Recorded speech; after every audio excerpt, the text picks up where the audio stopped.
Hey guys, welcome back to Sketchbook Sessions. Today I'm going to be working on that lighthouse drawing I did from the other day, the last video.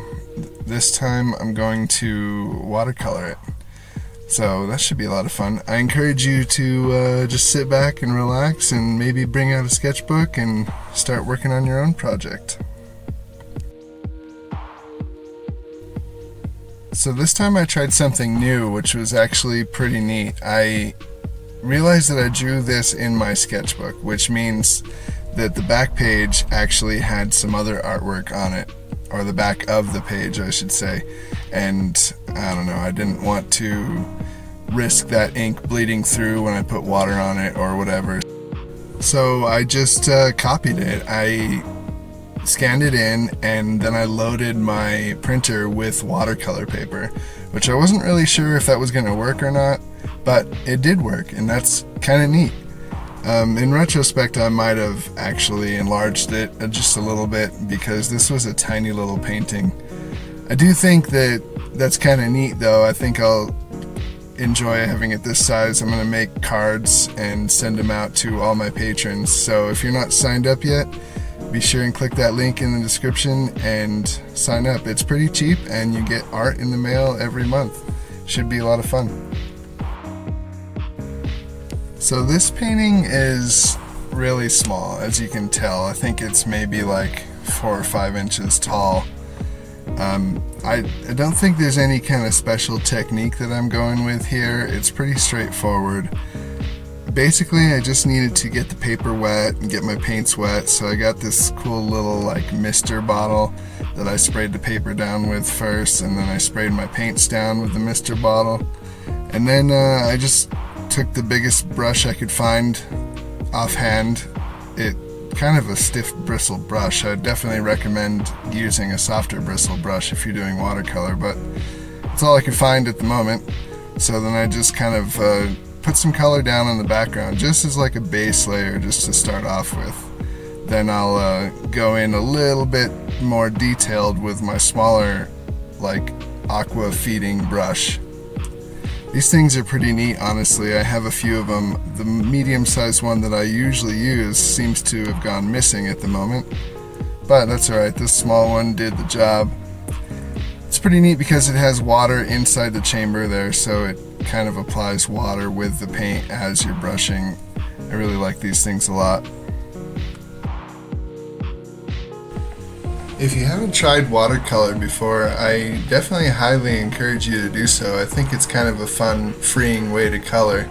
There's no real way to mess up, honestly, because each layer you put down is so faint, and you really only get the full effect by adding more and more and more color. So I think, as you go, you can change things. You can even almost erase things with just pure water. It's not easy, but as long as your paper is thick enough, it can handle it. I think you should just give it a try. And if you don't have anything to color, you can pick up a coloring book, or even on my Etsy store, I have downloadable coloring pages that I've done before that I think would be really fun to give it a go, and I'd love to see what you do. I think something that makes watercolor fun, or coloring in general, is adding colors that aren't really there in real life. Like from the right hand side, I'm kind of envisioning like a sunset and putting more of these oranges and reds on the right hand side, but that's not really what the color of the lighthouse was, and it wasn't so green and blue in real life either. But I think adding these kind of more vivid colors is kind of the whole point of art. You can just kind of be creative and throw whatever color down you want. As long as you follow the rules, I think just keep your warmer colors like towards where the light's going to hit it, and your cooler colors more in the shadows. Because I'm adding more color to the actual structure itself, after all, it is the subject of the painting, I left the background super simple, just using the same color of blue for the water and the sky, and just these hints of what could be clouds, not really focusing on detail too much, but more form, just to make sure that it reads as clouds. And then just a darker blue line for the horizon line. I think that's perfectly sufficient. After all, the background is not nearly as important on this particular piece.